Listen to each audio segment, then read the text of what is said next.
Halo, selamat datang kembali di channel YouTube Indo Programmer. Nah, di video kali ini kita akan membahas sebuah topik baru, yaitu tentang ini ya, penggunaan Python. Tapi di sini yang dibahas Python itu lebih ke dasarnya dulu ya, atau logical programmingnya menggunakan bahasa pemrograman Python. Nah, di video kali ini yang akan kita bahas adalah pengenalannya secara singkat dulu, lalu bagaimana atau apa tipe data yang ada di dalam sebuah Python, dan juga bagaimana peran variabel itu ataupun fungsi variabel itu di dalam Python ya.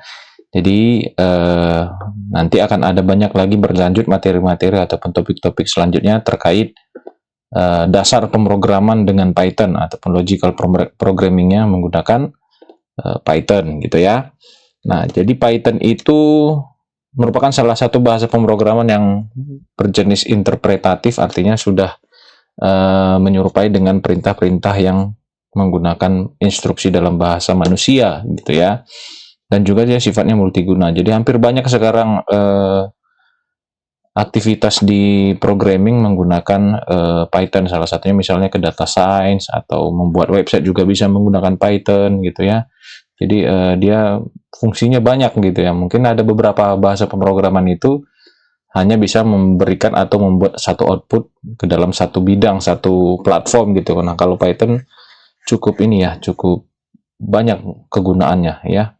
Nanti kita akan bahas lagi. Oke. Nah, jadi Python ini uh, bisa dipahami ataupun lebih mudah lagi dipahami nanti ketika kita menggunakannya, karena hampir semua bahasa ataupun perintah yang digunakan jauh lebih simple ya penulisannya, tata penulisannya dibanding bahasa pemrograman yang lain. Jadi sebenarnya jadinya Python itu jadi sangat mudah dipelajari karena instruksinya ataupun perintahnya jauh lebih gampang dipahamin, jauh lebih cepat untuk kita pahami dan kita cermati apa fungsi dan cara menuliskannya bagaimana gitu ya. Terus Python ini pertama kali ada di tahun 1991 ya. Jadi masih tergolong baru ini bahasa pemrogramannya, tapi sudah sangat cepat pengaruhnya di kehidupan kita sehari-hari di dalam pemrograman ya. Lalu Python itu dikembangkan oleh Python Software Foundation sampai saat ini, dan hampir semua mendukung Python itu sudah hampir semua mendukung semua segala sistem operasi yang ada saat ini, baik itu di Linux, di Windows, Mac ataupun yang lainnya ya kan. Nah, jadi bahkan Python ini juga bisa berinteraksi nanti dengan Arduino gitu ya. Nah, jadi makanya dibilang bahwa Python itu sifatnya multiguna gitu, karena hampir ke semua sistem operasi yang ada saat ini di dalam teknologi komputer bisa menggunakan Python ya kan. Nah, kita langsung masuk aja ke sintaks dasarnya. Jadi nanti sintaks dasarnya di Python itu nggak perlu ada syarat untuk membuat header programnya, nggak perlu. Mungkin ada beberapa bahasa pemrograman itu memerlukan headernya dulu kan, header, lalu mendefinisikan sebuah kelas atau mendefinisikan sebuah metode gitu kan di awal ketika kita ingin membuat program. Tapi kalau di Python ini cukup gampang, apa yang mau kita tuliskan kita tinggal perintahkan ke dalam halaman codingnya nanti atau ke halaman projectnya. Nah, jadi yang sintaks pertama yang kita pahami adalah sintaks untuk mencetak sebuah kalimat ataupun teks ya menggunakan fungsi print, buka kurung tutup kurung. Jadi nanti fungsi print ini adalah bertugas di Python untuk mencetak sebuah kalimat ataupun karakter, yang nanti karakter itu kita tuliskan di dalam kurung ini ya. Di dalam kurung ini nanti kita isikan apa karakter atau kalimat yang ingin kita tampilkan ke dalam layar aplikasi gitu ya. Nah, lalu juga Python itu bersifat case sensitif. Nah, huruf besar dan huruf kecil penulisan dari perintah Python nanti memiliki perbedaan makna dan tugas gitu ya. Jadi nanti si Python akan ada banyak format kata kunci bawaan dari Python yang memang sudah disetting ataupun sudah ditentukan menggunakan huruf besar atau huruf kecil. Maka kita harus mengikuti aturan itu gitu ya. Jadi memang dia sifatnya cukup sensitif, di mana sama seperti bahasa pemrograman yang lainnya. Jadi kalau format huruf besar huruf kecilnya salah ataupun letak spasinya salah, maka nanti akan terjadi error di dalam Python-nya gitu ya. Lalu selanjutnya adalah kalaupun nanti kita mau membuat komentar, nanti bisa kita gunakan. Jadi fungsi komentar di Python itu untuk menyatakan di sini komentar itu adalah kode yang di dalam script Python yang tidak akan dieksekusi atau tidak dijalankan oleh mesin Python-nya. Jadi fungsinya seperti memberi keterangan ataupun catatan gitu ya. Nah, jadi komentar itu hanya digunakan untuk menandai atau memberikan keterangan tertulis kepada script yang kita tulis tadi. Jadi seperti catatan aja, note untuk kita programmernya gitu ya. Nah, ini seperti ini sebagai pengingat kepada programmer jika suatu saat kembali mengedit script tersebut. Mana tahu kita lupa nih, oh ini perintah apa tadi ya. Nah, kita buat note-nya ya. Untuk membuat komentar ataupun note itu tadi, catatan itu menggunakan simbol pagar. Nanti kan kita bahas. Saya akan setelah saya menjelaskan ini, saya akan demokan di dalam video ini ya. Lalu diikuti dengan apa kalimat komentarnya gitu ya. Jadi sebenarnya ini fungsinya untuk memberi catatan aja sih. Ya kan? Lalu di Python itu tipe data hampir sama seperti di bahasa pemrograman yang lain. Tipe data itu berfungsi di dalam Python itu menjadi suatu media yang akan digunakan untuk menampung sebuah informasi. Jadi tipe data itu untuk tempat kita menampung informasinya. Nah, tipe data itu nanti ada cukup banyak di Python. Jadi hampir mirip kalau ditanya tipe datanya ya ada kemiripan dengan bahasa-bahasa pemrograman yang lainnya gitu ya. Nah, jadi contohnya seperti ini, tipe data yang ada di Python ada boolean yang nanti isinya itu value-nya itu true or false. Biasanya untuk menyatakan nilai kebenaran, ya atau tidak, benar atau salah gitu kan. Lalu string ini untuk menyimpan sebuah kalimat ataupun karakter. Bisa juga kombinasi dengan huruf, angka, dan simbol ataupun yang lainnya. Ya, kalau integer itu juga untuk menyimpan bilangan bulat dari 0 sampai tak terhingga. Ya kan, lalu ada float juga nih untuk menyimpan bilangan yang memiliki koma ataupun desimal. Lalu ada nanti tipe datanya hexadesimal, ada kompleks, ya kan, ada list, ada tuple, dan ada dictionary. Dictionary ini nanti biasanya hampir pengembangan dari list sih. List ini di dalam di dalam Python itu sama seperti array ya. Tapi di Python diberi tipe data, jadi dia punya tipe datanya sendiri. Nama tipe datanya adalah list gitu ya. Tapi sebenarnya ini adalah array gitu ya. Nah, itu kalau tuple nanti ini sama seperti list, tapi sifatnya ini hanya bisa di-read, hanya bisa dibaca, nggak bisa kita modifikasi. Gitu ya. Lalu dictionary ini pengembangan dari list sih saya bilang. Yang bisa nanti menyimpan data. Jadi ini pengembangannya nanti kemana sih? Kalau kita nanti sudah belajar OOP ataupun Object Oriented Programming, pasti kita akan banyak menggunakan tipe data dictionary ini. Karena dia modelnya atau bentuk datanya itu hampir mirip seperti format objek gitu ya. Jadi di dalamnya ada key, ada value, ada atribut yang lainnya gitu ya. Nah, ini tipe-tipe data yang ada disediakan oleh Python ya. Lalu karena kita sudah tahu ada tipe data di dalam Python, sudah pasti ada variabelnya. Tipe data tadi kan untuk menentukan jenis datanya. Sedangkan variabel ini sebagai tempat menyimpannya. Ya, jadi ini variabel tempat menyimpan data sesuai dengan tipe data yang tadi sudah diketahui oleh Python ya. Jadi variabel itu nanti menyimpan data yang dilakukan selama aplikasi kita dieksekusi ya. Jadi isi variabel tersebut nanti diubah-ubah oleh operasi-operasi tertentu pada aplikasi kita nanti ya. Variabel juga dapat menyimpan berbagai macam tipe data seperti tadi saya bilang. Jadi tipe datanya sudah kita ketahui untuk setiap informasi yang kita miliki, maka disimpanlah di dalam sebuah variabel. Jadi sifat variabel itu akan berisikan data sesuai dengan tipe data yang kita inginkan. Ya. Lalu di Python itu kelebihannya ini, variabel itu sifatnya dinamis, maka nanti variabel akan menyesuaikan jenis datanya atau tipe datanya berdasarkan data yang kita isi. Ya, jadi kita nggak perlu deklarasi Python itu variabelnya tipe datanya ini, namanya ini, nggak perlu. Jadi kalau kita perlu menggunakan variabel, kita tinggal tuliskan aja nama variabelnya apa, kita langsung isi, maka nanti si variabel tersebut yang di dalam Python akan menyesuaikan tipe datanya terhadap data yang kita berikan ke dalam variabel, gitu ya. Nah, ini dia variabel Python dapat diubah saat program dijalankan. Artinya tipe datanya bisa dirubah pada saat program jalan pun bisa kita rubah tipe datanya. Karena dia bisa menyesuaikan jenis datanya atau tipe datanya berdasarkan data yang diinputkan. Makanya tadi dibilang di sini Python itu bersifat dinamis. Oke. Nah, kita langsung saja ke demonya. Nah, untuk demonya ini kalian untuk menyimpan media penyimpanannya bebas mau di mana aja.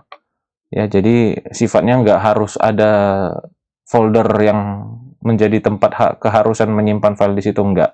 Bebas kalian mau simpan di mana Python-nya nanti, mau di drive D atau di C atau di folder download ya silahkan, nggak ada masalah. Terkait instalasi, kalian bisa buka aja website resmi Python-nya, ya. Nah, di sini sudah disediakan Python versi terbarunya, ada versi 3.12. Tapi memang kalau kalian mau menggunakan misalnya nanti untuk kebutuhan data science, mungkin ada menggunakan versi yang lain gitu ya. Misalnya kalian mau pakai nanti editornya Jupyter gitu kan. Nah, kalau seperti 3.12 si Jupyternya, editor Jupyternya belum support untuk Python 3.12 misalnya ya. Nah, jadi bisa download di sini Python 3.12.0. Nanti kalian download, install saja seperti biasa ya. Sampai selesai nanti maka Python akan sudah terinstall di laptop atau PC kalian masing-masing. Nah, untuk menjalankan Python ataupun editor yang bisa kita gunakan ada banyak sih sebenarnya. Nah, kalau menggunakan yang dipaketkan atau satu bundle dengan Python-nya ada namanya Python IDLE ya. Nah, kalau ini bisa juga. Nah, kalau yang ini jadi sifatnya seperti shell. Kita tuliskan komennya di sini, perintahnya di sini, kita enter, maka nanti akan dieksekusi. Ataupun boleh menggunakan halaman projectnya, tinggal klik file new aja, tuliskan nanti perintahnya di sini gitu. Boleh menggunakan editor bawaan Python-nya, ya IDE-nya Python. Kalau di Python namanya IDLE ya, IDLE shell. Jadi ini Python shell-nya. Jadi konsepnya seperti command prompt, kita tuliskan di sini. Ketika sudah selesai kita kiri perintahnya, lalu ketika kita enter maka dieksekusi gitu ya. Jadi itu versi simpelnya. Kalau mau nanti kalian mendokumentasikan file demi filenya, berarti buka aja menu file, pilih new file, maka kalian simpan di sini. Kalian tuliskan nanti di sini perintahnya, codingnya, lalu simpanlah perintah itu di folder di mana yang kalian inginkan. Nah, itu boleh pakai menggunakan Python shell ini. Bisa juga menggunakan VS Code, boleh. Ataupun bisa menggunakan Jupyter Notebook juga boleh gitu ya. Jadi nggak ada kewajiban harus pakai Python shell, enggak. Boleh pakai VS Code ya boleh, silakan. Mungkin kalian yang lebih cocok, lebih sesuai dengan karakteristik kalian menggunakan VS Code, ya udah bisa aja. Ataupun ada yang suka pakai Jupyter Notebook Pak, gitu, silakan aja. Ya, jadi kalau di video ini saya menggunakan Python dulu. Pakai Python-nya itu di VS Code gitu ya. Nah, pertama-tama saya buka dulu VS Code saya. Nah, seperti ini. Nah, saya akan simpan nanti project saya di dalam folder yang saya miliki di sini.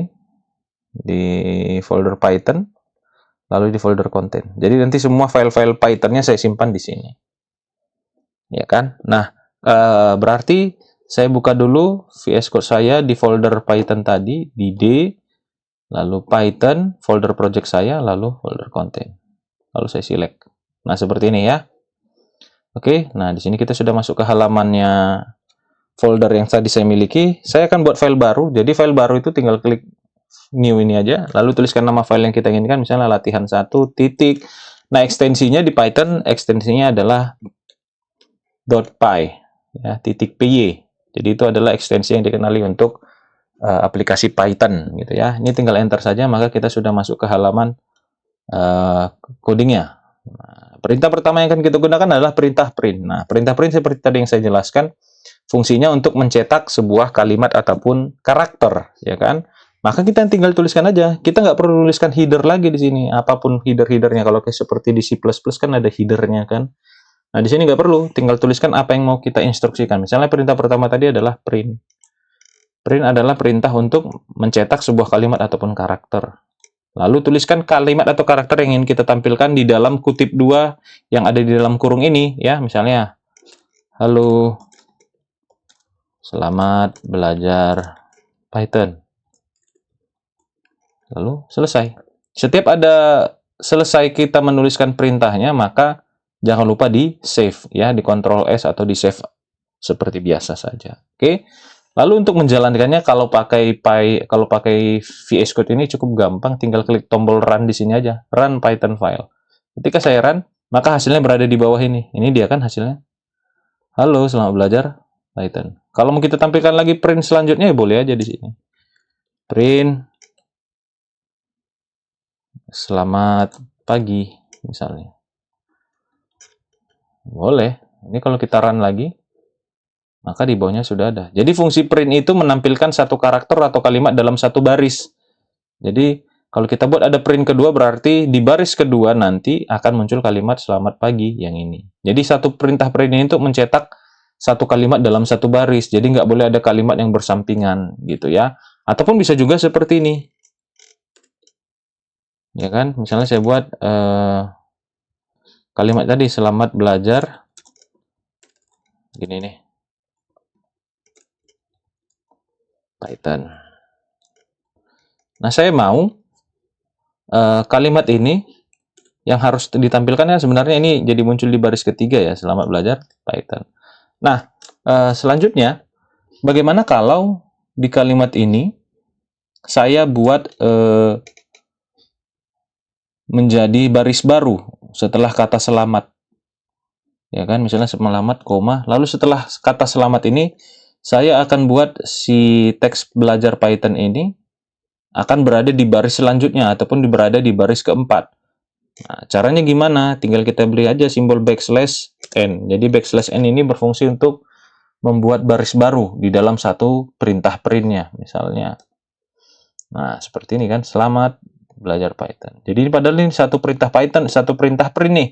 Tapi karena saya pakai backslash n, berarti kata ataupun kalimat belajar Python-nya berada di baris baru ataupun baris selanjutnya setelah baris 3, yaitu di baris 4. Ini kan baris pertama, baris kedua, baris ketiga, baris keempat. Oke. Nah, selanjutnya adalah tadi itu sintaks dasarnya ya, menggunakan print. Jadi huruf besar, huruf kecil itu harus sesuai. Jadi kalau perintah print di dalam Python itu huruf kecil semua penulisannya. Nah, kalau misalnya saya buat di sini print seperti ini. Nah, dari VS Code juga sudah menyatakan ada yang salah. Sudah dikasih garis merah seperti ini. Kalau saya run, maka ada error di sini. Name error. Print is not defined. Apakah yang kamu maksud print huruf kecil semua? Nah, jadi ini contoh dari case sensitifnya. Huruf besar dan huruf kecil itu sangat berbeda fungsinya atau maknanya di dalam Python. Kalau sudah disetting di dalam Python print itu huruf kecil semua, maka ketika kita ingin menggunakannya, buat juga huruf kecil, gitu ya. Nggak boleh huruf besar, itu nggak bisa, nggak akan bisa, apapun terjadi tidak akan ada hasil. Ya kan? Nah, ini dia kan. Oke. Nah, itu dia terkait dasar sintaksnya dan juga case sensitif yang dimaksud tadi. Lalu untuk komentar, ya udah tinggal nanti misalnya kita mau buat komentar misalnya ini nih perintah yang ini, ya udah tinggal kasih komentar di sini kalau dibutuhkan gitu kan. Misal ini perintah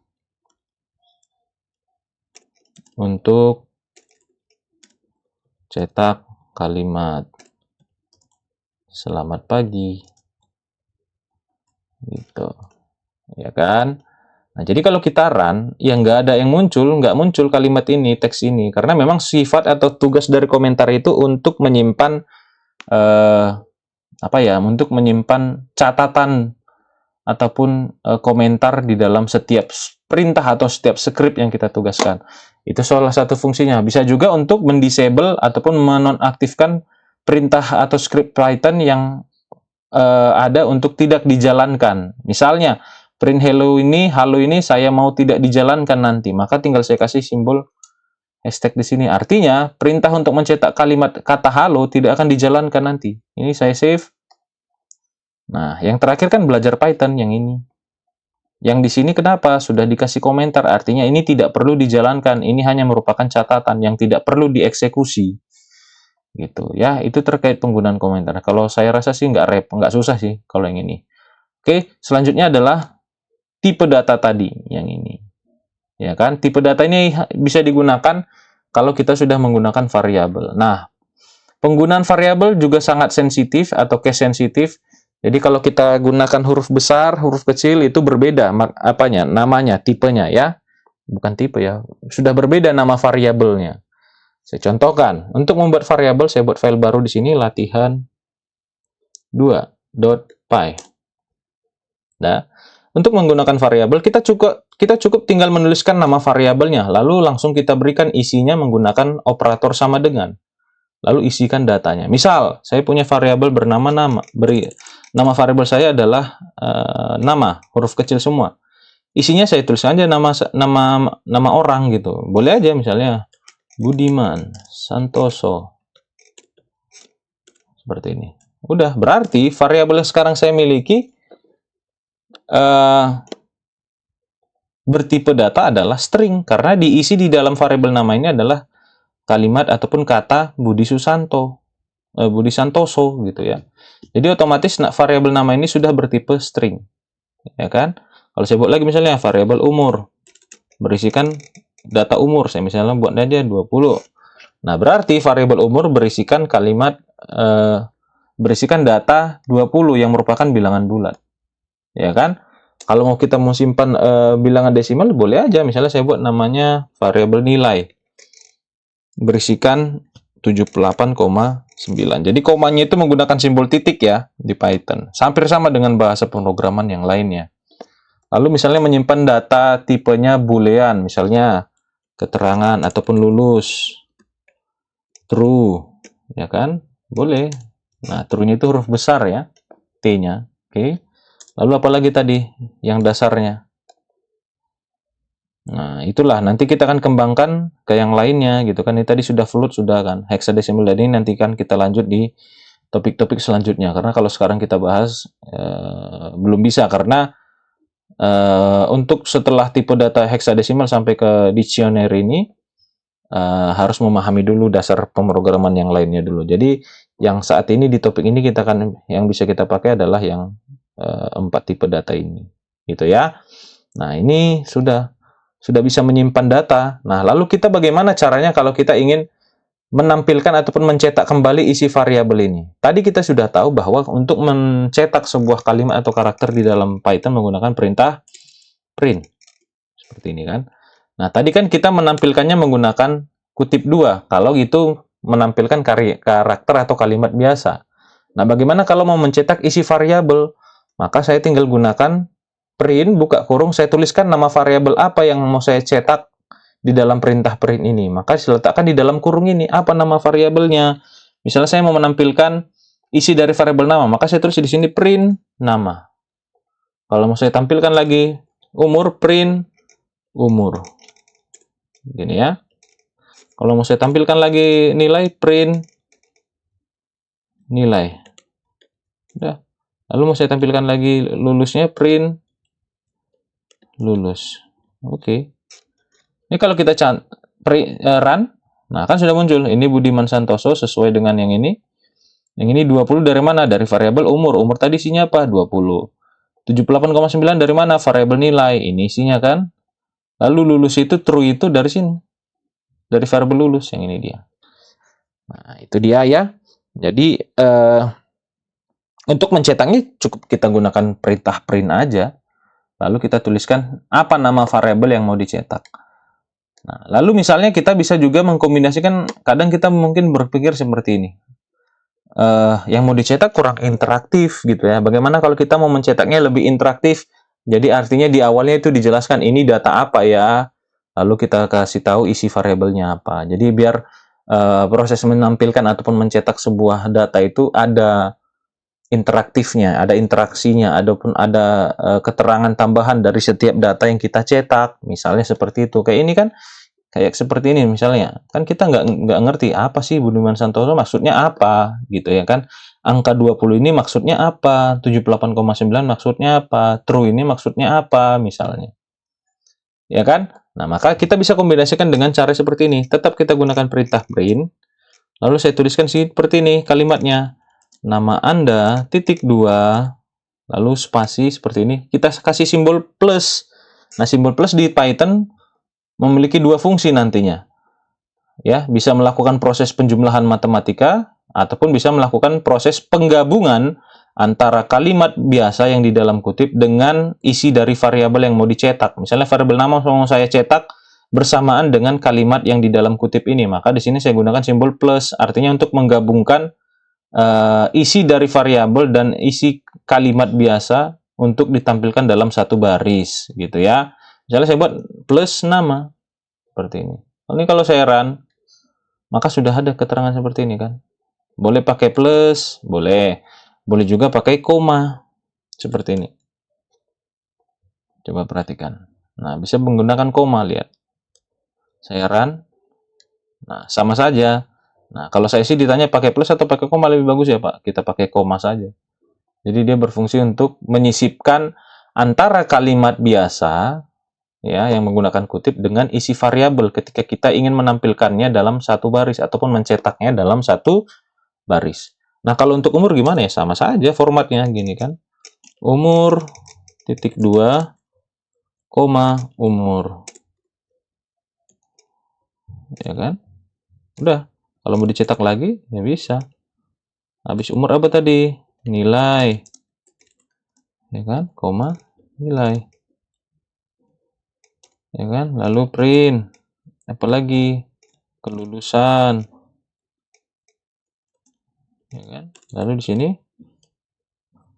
lulus, ya kan? Nah, seperti ini. Nah, sudah. Kalau kita save, lalu kita coba run. Nah, ini kan jadi sudah ada keterangan ya, dibanding yang di atas tadi kan nggak ada keterangan ini. Kita bingung apa sih maksudnya dari angka dari data Budi Santoso itu, lalu angka 20 itu apa sih? Nah, jadi sudah kita berikan keterangan tambahannya kan. Nah, jadi kita sudah lebih memahami, oh namanya Budi Santoso, umurnya 20, nilainya 78,9 dan kelulusannya true gitu ya. Jadi itu sederhananya penggunaan tipe data dan variabel serta tadi menggunakan perintah print untuk mencetak sebuah kalimat ataupun karakter di dalam Python. Ya. Jadi itu dulu video pembahasan kita terkait dasar Python ataupun logical programming menggunakan Python. Nanti kita akan bahas lagi di topik-topik selanjutnya di konten video selanjutnya terkait dasar pemrograman menggunakan Python ini ya. Jadi boleh kalian coba sesuai dengan video yang saat ini kita pelajarin. Silahkan diulang lagi atau silahkan gunakan variabel untuk menyimpan data-data yang lainnya misalnya. Nah, ya, baru nanti kita akan bahas lagi di topik selanjutnya terkait apa lagi sih yang menjadi dasar materi atau dasar topik selanjutnya di dalam ketika kita ingin menguasai Python di dalam membuat sebuah aplikasi gitu ya. Jadi itu saja dulu yang bisa saya berikan. Saya ucapkan terima kasih.